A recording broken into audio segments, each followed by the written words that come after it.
श्रोता प्रेमियों, मैं राम सागर शास्त्री आप लोगों के समक्ष रखने जा रहा हूं पंचांग संबंधी विचार। देखिए, हमारे भारत में अनेकों प्रकार के पंचांग चलते हैं, जैसे विश्व पंचांग, महावीर पंचांग, काशी पंचांग, राम प्रसाद पंचांग, निर्णय सागर पंचांग आदि। प्रत्येक पंचांग में तिथि, नक्षत्र आदि के मान में अंतर पाया जाता है। इसका प्रमुख कारण है अक्षांश रेखांश का विभेद। इसलिए इष्ट नगरीय गणना में देशांतर संस्कार करके इष्ट नगरीय मान देखना पड़ेगा। तिथि नक्षत्र का जो मान लखनऊ में होगा वह काशी में नहीं हो सकता है। इसलिए इष्ट नगरीय पंचांग बनाकर देखना चाहिए। देखिए, पंचांग की परिभाषा इस प्रकार है। तिथिवासर नक्षत्रे योगा कर्णमेव च इति पंचांग माख्यातम व्रत पर्व निदर्शकम। जिसमें तिथि, दिन, नक्षत्र, योग और कर्ण ये 5 अंग होते हैं, उसे पंचांग कहा जाता है। चंद्रमा का जब सूर्य से क्रमिक 12 अंशों का अंतर होता है, उस अंतरांश को प्रतिपदा कहते हैं। 12 से 24 अंतरांश को द्वितीया, 24 से 36 अंतरांश को तृतीया। इस प्रकार 168 से 180 अंतरांश पर पूर्णिमा होती है। 180 अंश के अंत से 168 अंश तक 12 अंश का न्यून अंतर कृष्ण पक्ष प्रतिपदा का है, तथा 168 अंश से 156 अंश तक 12 अंश का न्यूनांतर कृष्ण पक्ष की द्वितीया का होता है। इस प्रकार 12 से 0 अंशांतर पर अमावस्या बनती है। अमावस्या के अंत पर सूर्य चंद्र दोनों एक समान राशि अंश पर होते हैं। तिथियों की संख्या 16 है। एक चंद्रमास में 2 पक्ष होते हैं, कृष्ण पक्ष और शुक्ल पक्ष। एक सूर्योदय से दूसरे सूर्योदय के पूर्व का समय वार कहलाता है, जिसे दिन भी कहते हैं। दिनों की संख्या 7 है। अंग्रेजी दिनांक रात के 12 बजे बदल जाता है, परंतु दिन सूर्योदय काल से ही शुरू होता है। तिथि का क्षय भी होता है और वृद्धि भी। जब एक तिथि का मान 2 सूर्योदय काल में स्पर्श करे तो वृद्धि तिथि होती है, तथा जब एक ही तिथि का मान प्रथम सूर्योदय से द्वितीय पूर्व ही पूरक हो जाए तो उसे क्षय तिथि कहा जाता है। नक्षत्र, योग और कर्णों में भी इसी प्रकार क्षय और वृद्धि होती है।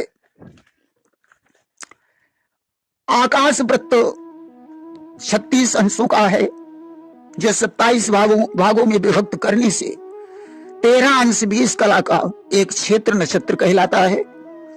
नक्षत्रों की संख्या अश्विनी से रेवती तक 27 है।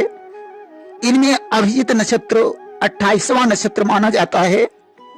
उत्तराखाड़ नक्षत्र की अंतिम 15 घटी तथा श्रवण के प्रारंभ की 4 घटी यानी 19 घटी का अभिजित नक्षत्र होता है। एक नक्षत्र में 4 चरण होते हैं। प्रत्येक चरण 3 अंश 20 कला का होता है। एक राशि में 9 चरण होते हैं। सूर्य धन चंद्र गति में 13 अंश 20 कला का अंतर होने से एक योग का कालांश बनता है। सूर्य की दैनिक गति 1 अंश और चंद्रमा की 13 अंश 20 कला है। जिस समय दोनों मिलकर 13 अंश 20 कला की दूरी आकाश में पार करते हैं, उस कालांश का एक योग होता है। विषकुंभ से लेकर वैधृत तक योगों की संख्या 27 है। तिथि के आधे भाग को कर्ण कहते हैं। सूर्य चंद्र के मध्य 6 अंशांतर में एक कर्ण होता है। कर्णों में बब आदि 7 चल सम्यक चरण कर्ण हैं तथा शकुनी आदि 4 स्थिर कर्ण हैं। कुल 11 कर्ण होते हैं। उत्तरायण दक्षिणायन, उत्तर गोल दक्षिण गोल, ऋतु, सूर्योदय सूर्यास्त, दिनमान, चंद्रराज, रवि योग, चंद्रोदय आदि का वर्णन पंचांग में होता है। व्रत पर्व का निर्णय हम पंचांग से ही करते हैं। ग्रहण की जानकारी हमें पंचांग के माध्यम से ही मिलती है। इसलिए पंचांग हमारे जीवन में बहुत उपयोगी है, परंतु इसे देखने के लिए हमें इष्ट नगरीय देशांतर का संस्कार अवश्य कर लेना चाहिए, तभी हम सही निर्णय कर सकते हैं। देखिए, एक वर्ष में 10 तिथियों का क्षय हो जाता है, इसलिए चौथे वर्ष में एक अधिक मास हो जाता है, जिसे लौंड कहते हैं। यदि जेठ अधिक मास हुआ तो चौथे वर्ष में आषाढ़ अधिक मास होगा। इस प्रकार अधिक मास होते हैं। देखिए, 20 नक्षत्र भी होते हैं।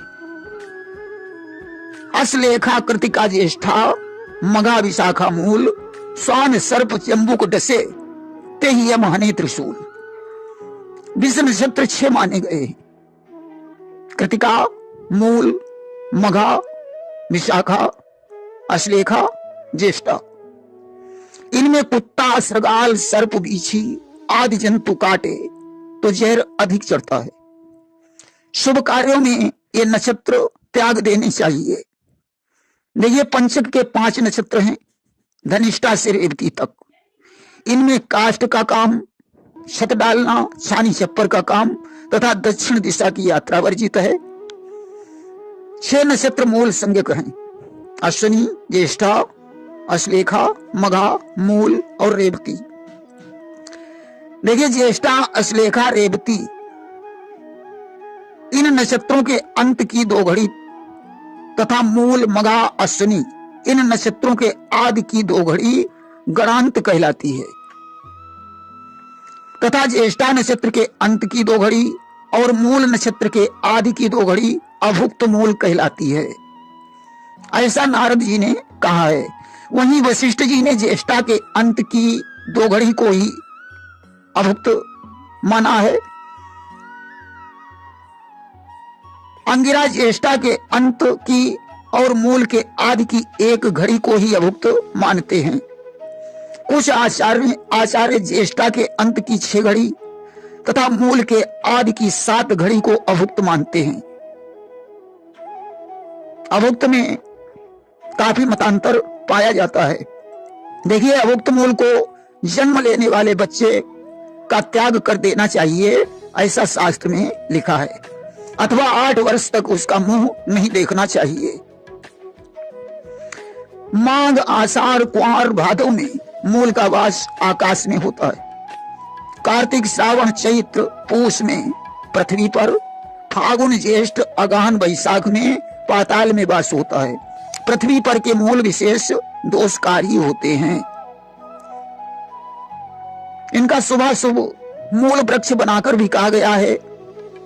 जड़ में नाश, स्तंभ से धनहानि, त्वचा में मात्रनाश, शाखा में परिवार क्षय, पत्र में मात्र पीड़ा, पुष्प में शुभ, शिखा में अल्पायु बताया गया है। वहीं ज्येष्ठा के आदि की 6 घड़ी नानी को, दूसरी 6 घड़ी मामा को, चौथी 6 घड़ी माता को, 5वीं 6 घड़ी बच्चे को, छठी 6 घड़ी गोत्र वालों को, 7वीं 6 घड़ी ननिहाल को और अपने कुटुंब को, 8वीं 6 घड़ी भाई को, 9वीं 6 घड़ी ससुर को, 10वीं 6 घड़ी पूरे कुटुंब को कष्टकारी मानी गई है। इसी प्रकार अश्लेखा के आदि की 4 घड़ी राज्य लाभ, दूसरी 7 घड़ी पिता को, तीसरी 2 घड़ी माता को, चौथी 3 घड़ी पर स्त्री रथ, 5वीं 8 घड़ी पितृभक्त, छठी 7 घड़ी बलवान, 7वीं 11 घड़ी आत्मघाती, 8वीं 6 घड़ी त्यागी, 9वीं 1 घड़ी भोगी, 10वीं 4 घड़ी धनवान बनाती है। वहीं मूल संज्ञक सभी नक्षत्रों के लिए कहा गया है कि प्रथम चरण में पिता का नाश, दूसरे में माता का नाश, तीसरे में धन नाश, चौथा चरण शुभ, अर्थात शांति कर्म कराने से सभी चरण शुभ हो जाते हैं। वहीं चरणों के हिसाब से हस्तलेखा का फल इस प्रकार है। प्रथम चरण शुभ, दूसरे में धननाश, तीसरे में मातृनाश, चौथे में पिता का नाश। तथा ज्येष्ठा नक्षत्र के चरणों का फल इस प्रकार है। प्रथम चरण में बड़े भाई को, दूसरे चरण में छोटे भाई को, तीसरे चरण में माता को, चौथे चरण में स्वयं को कष्ट होता है। मूल ज्येष्ठा हस्तलेखा में 2700 मंत्र जाप हो, उसी नक्षत्र में मूल शांति हो, दशांश हवन हो, 7, 18, 21, 28 ब्राह्मण खिलाए जाएं। नक्षत्र विषयक हवन अनिवार्य बताया गया है। वहीं अश्विनी का पहला चरण, हस्तलेखा का दूसरा, तीसरा, चौथा चरण, मघा का पहला, दूसरा चरण, ज्येष्ठा के चारों चरण, मूल का पहला, दूसरा, तीसरा चरण और रेवती का चौथा चरण नेष्ट माना गया है। मूल नक्षत्रों के मंत्र इस प्रकार हैं। अश्विनी के लिए ओम त्र्यंबकम या ओम सदा शिवाय नमः 11,000 जप। हस्तलेखा के लिए ओम नमोस्तु सर्पेभ्यो या ओम सर्पेभ्यो नमः 10,000 जप। मघा के लिए ओम पितृभ्या सदाइभ्या या पितृभ्यो नमः 10,000 जप। ज्येष्ठा के लिए ओम त्रातारमिंद्र या ओम सक्राय नमः 10,000 जप। मूल के लिए ओम मातेव पुत्रम या नेरितये नमः 7,000 जप। रेवती के लिए ओम पोखन या ओम पोषणे नमः 7,000 मंत्रों का जाप आवश्यक है। अथवा नक्षत्र स्वामी के हिसाब से मंत्र का चुनाव किया जा सकता है। देखिए, यदि विवाह के तुरंत बाद कन्या की विदाई होती है तो भद्रा को छोड़कर तिथिवार, नक्षत्र आदि को देखने की जरूरत नहीं है। इसी प्रकार गुरु शुक्र का अस्त, सन्मुख शुक्र, चंद्र, तारा, शुद्धि, यात्रा मुहूर्त देखने की जरूरत नहीं है। यदि विवाह में विदाई नहीं होती है तब वधू प्रवेश मुहूर्त भी देखने की जरूरत होती है। मलमास, खरमास, बृहस्पति, शुक्र का अस्त, सन्मुख शुक्र का विचार आवश्यक है। यदि विवाह के 1 वर्ष के अंदर वधू प्रवेश नहीं होता तो शुद्ध समय, वधू प्रवेश मुहूर्त, यात्रा मुहूर्त देखने होते हैं। शुक्र के सामने दाहिने नवजात बालक, गर्भिणी स्त्री, नव विवाहिता स्त्री का पतिगृह की यात्रा शुभ नहीं मानी जाती है। दीपावली के 3 दिनों में शुक्र का दोष नहीं होता है।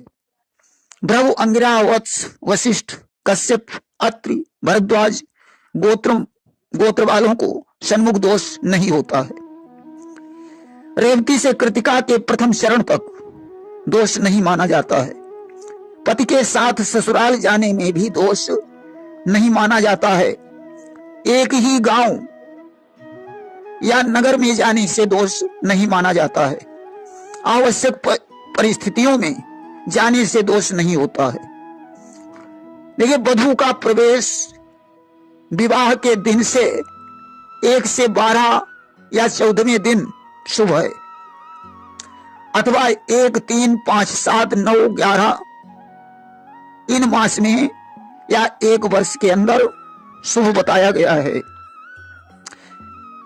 जब वधू पिता के घर से आकर फिर ससुराल जाती है तो दुरागमन होता है। इसमें गुरु, शुक्र, अस्त, मलमास, 6 मास, सन्मुख शुक्र आदि का विचार होता है। विवाह से 1, 3, 5 में वर्ष शुभ है।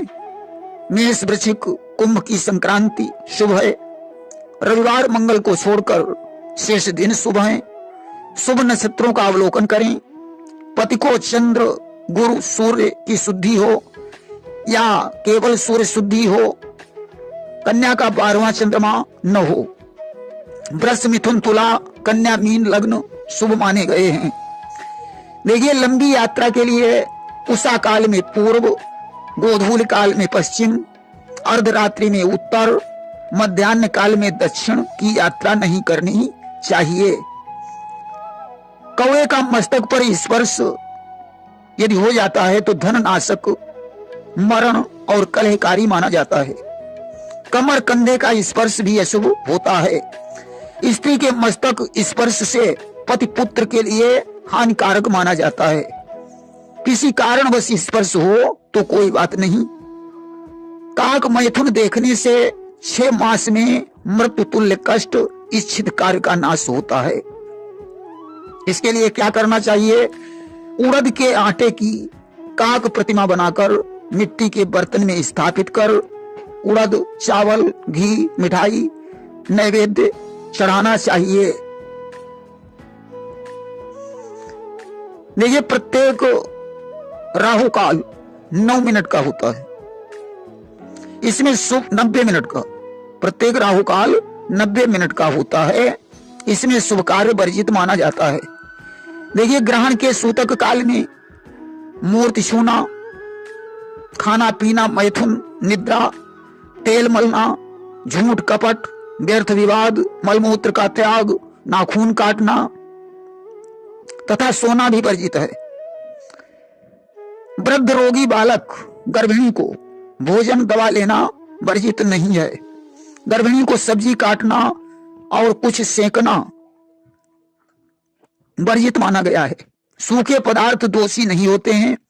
रसीले पदार्थों में कुश, तिल या तुलसी दल ही रख देना चाहिए। प्रेम जोलिए वृंदावन बिहारी लाल की जय।